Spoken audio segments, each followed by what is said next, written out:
नमस्कार। First India के खास कार्यक्रम आमने सामने में आपका स्वागत है। जीवन पुष्प चढ़ा चरणों में, मांगे मात्र भूमि से यह वर, तेरा वैभव अमर रहे माँ, हम दिन चाह रहे ना रहे। आज के युग में आमतौर पे लोग लंबे और सुखमय जीवन की कामना करते हैं। ऐसे में कोई तरुण अपनी तरुणाई को पूरे समाज और राष्ट्र के लिए झोंक दे तो बड़ा अचंभा होता है। आज हमारे सामने हैं ऐसे ही एक युवा तरुण जो वृक्ष चोर से वृक्ष पुरुष में तब्दील हो गए, विष्णु लांबा। विष्णु, कैसा लगता है वृक्ष पुरुष बनने पर? ये तो राजस्थान ही नहीं बल्कि देश और दुनिया के तमाम जो पर्यावरण के क्षेत्र में प्रत्यक्ष अप्रत्यक्ष रूप से योगदान दे रहे हैं, जो मेरे मिशन को फॉलो कर रहे हैं किसी भी तरीके से, उन सब की दुआएं हैं, आशीर्वाद है उनका कि उन्होंने इतना बड़ा सम्मान दिया है। नहीं तो गांव में पौधा चोर बोलते थे। ऐसे क्या कारण था कि पर्यावरण के को लेकर इतने जज्बातों के साथ आप जुट गए? पर्यावरण को लेकर मैं मेरी माँ के साथ बचपन में गांव में एक हैंडपंप हुआ करता था चौराहे पर। मैं जब उनके साथ गया, मटकी वो सर पे रख करके और जारी थी, मैं उनके पीछे चला गया, नंगा ही था। तो उन्होंने कहा कि कहाँ चलेगा? मैंने कहा मैं भी चलूँगा आज आपके साथ। मैं गया तो वहाँ रेवड़ी होती है, गोबर को रखते हैं लोग जानवरों का, उसमें एक आम की गुठली सी कौपल एक निकलती हुई पेड़ नया नज़र आया। बड़ा अच्छा लगा वो पेड़, पहली बार मैंने वो वहाँ देखा। मैंने माँ से कहा माम, तो उन्होंने कहा कि तेरे को चाहिए? मैंने कहा। तो उन्होंने अपनी झोली में उसको डाल करके और घर ले आए। हम दोनों माँ बेटों ने उसको आके लगाया पहली बार। उसके बाद फिर शौक हुआ कि और पेड़ उखाड़ें और उखाड़े और उखाड़े, फिर लालच हो गया। फिर गांव में लोग सुबह उधर जंगलों में जाते हैं तो उधर खूब सारे मिर्ची टमाटर उग जाते हैं खूब सारे, तो हाथ में छोटी छोटी डंडियाँ लेकर के हम कुछ टीम बना ली मैंने। वो ऐसे कर लेते कि भाग करके जाते, राउंड कर लेते कि ये मेरे पेड़ हो गए, ये मेरे पेड़ हो गए, तो वो फिर हमारे हो गए और उनको उखाड़ लाते, घर पे लाके लगाते। वो शौक बढ़ता गया। जो मेरे साथ टीम में थे वो लोग, कुछ दिनों का जोश रहा, हटता गया, अब मेरा बरकरार रहा, तो यहाँ तक पहुँच गए। एक बच्चे के दिमाग में तो सीधी सीधी बात नहीं आ सकती कि आखिर में वृक्षों को बचाने का, वृक्षों को बढ़ाने का कोई अभियान चलाया जाए। इसके पीछे परिवार का हाथ निश्चित रूप से। मेरा परिवार बड़ा संस्कारी थे, मेरे माता पिता देवतुल्य हैं मेरे लिए, और जो मेरे रास्तों में, संघर्ष के रास्तों मेरे लिए जो भगवान बनकर आए, ऐसे भी लोग रहे। मैं जिक्र करना चाहूँगा। आपकी माताजी ने ये नहीं कहा कि विष्णु पढ़ाई लिखाई करो, घर बसाओ और आगे बढ़ो?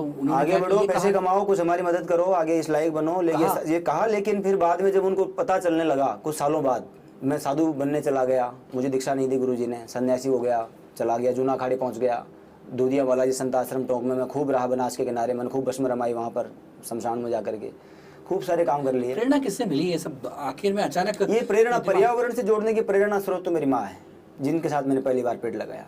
ये जो आपका वृक्षारोपण का, ये हरियाली का अभियान कब शुरू हुआ, कैसे? अभियान शुरू में बचपन से मैंने ये काम कर रहा था मैं, और मेरे पिताजी पहली बार मुझे संघ की शाखा भी लेके गए थे गाँव में। तालाब के बीच में जब वो पानी नहीं था तो उसमें शाखा लगती थी, तो फिर संघ के संपर्क में आ गया तो शाखा बराबर जा रहा था। जयपुर आने के बाद भी जाने लगा।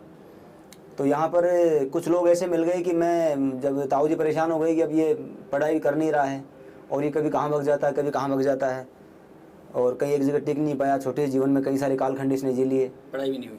पढ़ाई मैंने करी, बीए मैंने कर ली, बीजेएमसी कर ली, लेकिन वो जिसकी बदौलत करी मेरे माता पिता और गुरु के बाद में। हालांकि मेरे को दीक्षा उन्होंने नहीं दी थी, लेकिन मैं तो गुरु मानता हूँ उनको। वो त्याग चुके वो कृष्णदास जी फलारी महाराज।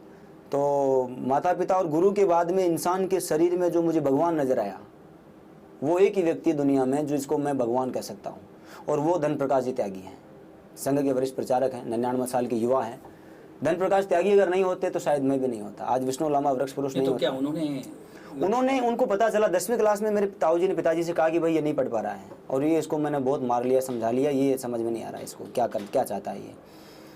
तो उन्होंने कहा कि इसको ऐसा करो, गांव भेज दो। तो मैंने कहा मैं संन्यास लूँगा वापस। तो पिताजी ने कहा कि संन्यास तो अच्छी बात है, मेरे परिवार की, हमारी परंपरा रही है, हमारे परिवार में कई सन्यासी होते आए हैं, लेकिन तुम कोशिश ये करो कि आकर के गांव में कुछ तेरा पर्यावरण का काम बढ़ा, खेती बाड़ी कर, और वहाँ पर तू अपना कमंडल, अपनी गाय वाय सब रख, कुछ भी कर।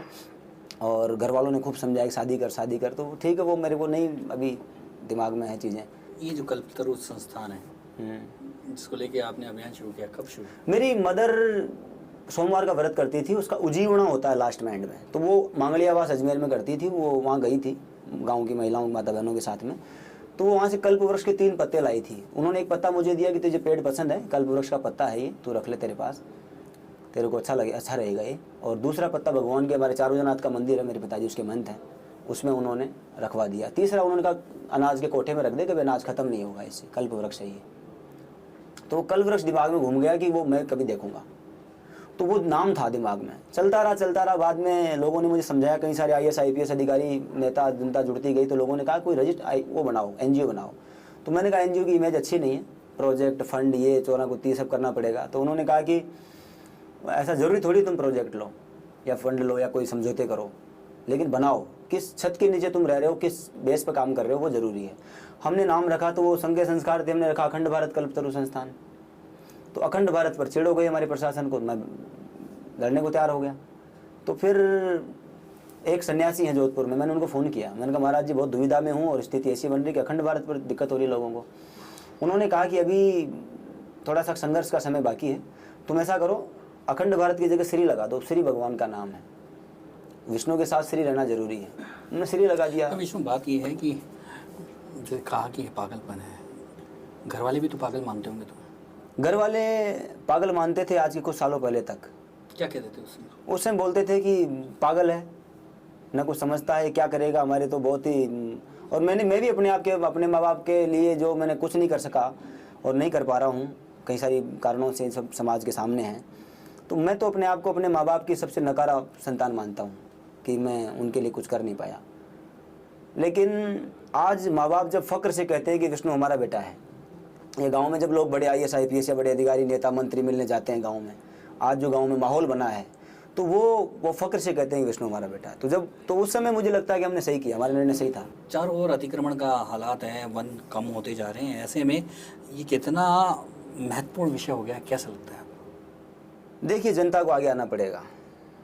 तंत्र तो चोर है, सरकारें बदलती रहती है, मंत्री बदलते रहते हैं, कभी कोई मंत्री 2 साल के लिए बनता है, कोई 4 साल के लिए बनता है। हमें ज़िंदगी भर पर्यावरण का काम करना है।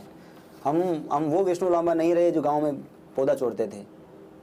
आज समाज ने हमें इस लायक समझा, हम पर विश्वास जताया है, हमें इतना बड़ा खिताब दिया है राजस्थान की जनता ने पर्यावरण के क्षेत्र में, नहीं तो कहाँ ट्रीमेन हम बहुत बड़ी बात है। अभी तक ये जो कल्पतरु संस्थान है, किस तरह से कितने पौधे ला चुका है, कितने लोगों कल्पतरु संस्थान ने पिछले सालों में जितना हमने काम किया आज तक, जब से मैंने घर छोड़कर ये सब लगा हुआ हूँ, हम लोगों ने 5 लाख से अधिक पेड़ लगा करके तैयार किए हैं, बड़े कर दिए हैं। कहाँ कहाँ लगाए हैं पूरा रिकॉर्ड हमारे पास में है। कई सारी चीज़ें हमने ऑनलाइन में डाल रखी है, यूट्यूब गूगल सब जगह डाल रखी है। और आज तक सरकार से या किसी NGO से हमने 1 रुपया न हम किसी के पास लेने गए हैं, न कोई हमें देने आया है। क्योंकि जब आप ये बताइए, हम 200 विधायकों, राजस्थान में 200 विधायक हैं और मैं सबके साथ पेड़ लगा चुका, वर्तमान बात कर रहा हूँ मैं, 25 सांसद है, मैं सबके साथ पेड़ लगा चुका। तो उनको पता नहीं है इस बात का कि विष्णु कैसे काम कर रहा है, क्या करना चाहिए।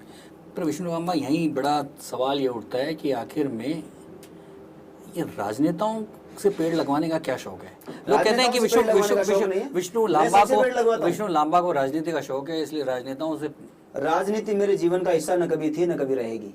ये मैं आज फर्स्ट इंडिया न्यूज के इस कार्यक्रम में और आप जैसे पत्रकारिता जगत के सशक्त हस्ताक्षर के सामने मैं कह रहा हूँ, राजनेता जो कि पेड़, मेरा मकसद ये है कि विधानसभा में आज वो विधानसभा का जो विधायक है उसको ये भान रहे, उसको ये ध्यान रहे कि मैं अपने क्षेत्र में जाऊं और पर्यावरण को संभालूं। पर विष्णु, जिन लोगों को, जो लोग जिम्मेदार हैं पेड़ों के कटने के लिए, जो लोग जिम्मेदार हैं वनीकरण के खत्म होने के लिए, जो लोग जिम्मेदार हैं हरियाली को खत्म करने के लिए, जो लोग चारागाह पे अतिक्रमण कर लेते हैं, जो लोग जिम्मेदार हैं अतिक्रमणकारियों को सहयोग देने के, उनसे पेड़ लगवा कर नहीं, आप क्या हासिल करना चाहते हैं? नहीं, हम सबसे पेड़ लगवा रहे हैं। हमने सन्यासियों से लगवाया, जगतगुरु शंकराचार्यों से लगवा रहे हैं, सारे सन्यासियों से, सारे दरवेशों से, सारे फकीरों से, सारे नेताओं से, सारे अभिनेताओं से।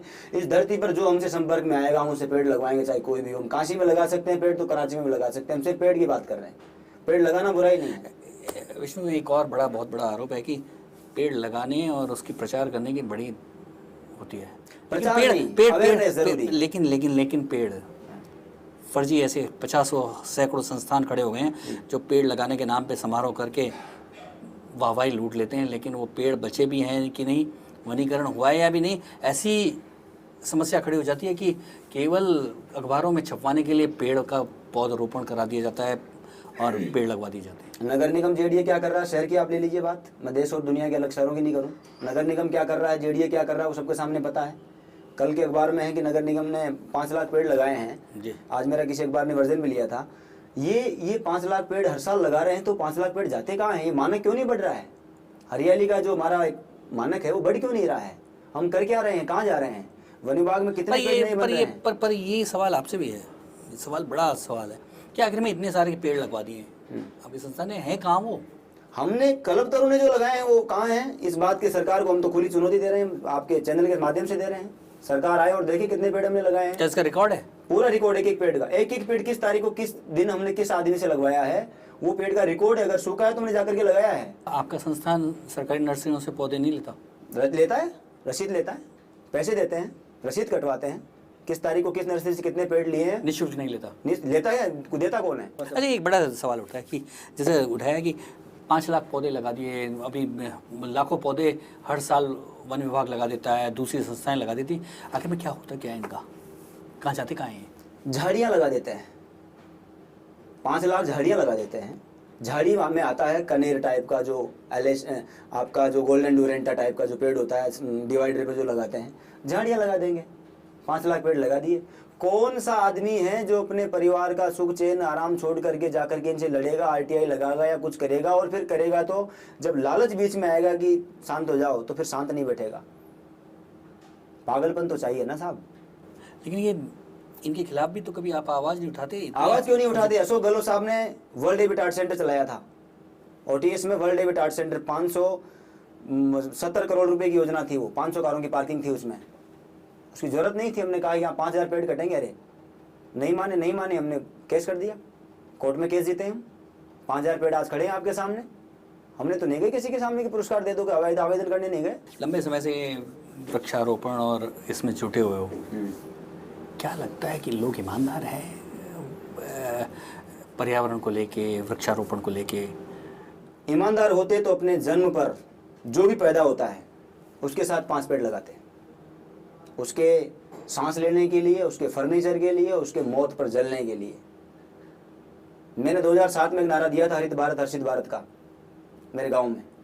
और मैंने ये कहा था कि जो आदमी जिसने अपने जीवन में 5 पेड़ नहीं लगाए, उसे चिता पर जलने का कोई अधिकार नहीं है।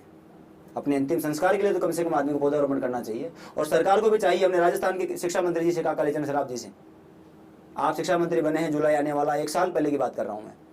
जो बच्चा स्कूल में एडमिशन लेगा उसके साथ 1 पेड़ आप लिख दीजिए। विद्यालय व्यवस्था करेगा, कहाँ लगवानी, जमीनें खूब खाली पड़ी है, कहीं भी कहाँ लगवाना वो व्यवस्था आप कीजिए। 1 नंबर उसको दीजिए, जब वो पाल कर बड़ा कर दे उसका। कुछ लालच के सहारे तो कुछ नहीं हुआ, कुछ नहीं हुआ, कोई लेटर नहीं, कुछ नहीं, कोई बातचीत नहीं। हमने कहा कल्पतरु संस्थान पेड़ लाएगा, कहाँ से लाएगा, क्या करेगा, क्योंकि हमारे साथ पूरा बॉलीवुड मिल गया। तो क्या इनके ऊपर विश्वास ही नहीं रहा क्या? नहीं, मैं तो साहब राजनीति से मेरा तो मन नहीं है। इसलिए कोई भी हो, इसलिए जो मेरे लिए काम करेगा वो मेरा है। तो विष्णु जी, आपका पूरा विश्वास उठ चुका है राजनेताओं से, इसलिए अब आप डाकुओं की सहायता लेना चाहते हैं। अभी लेते हैं एक छोटा सा ब्रेक।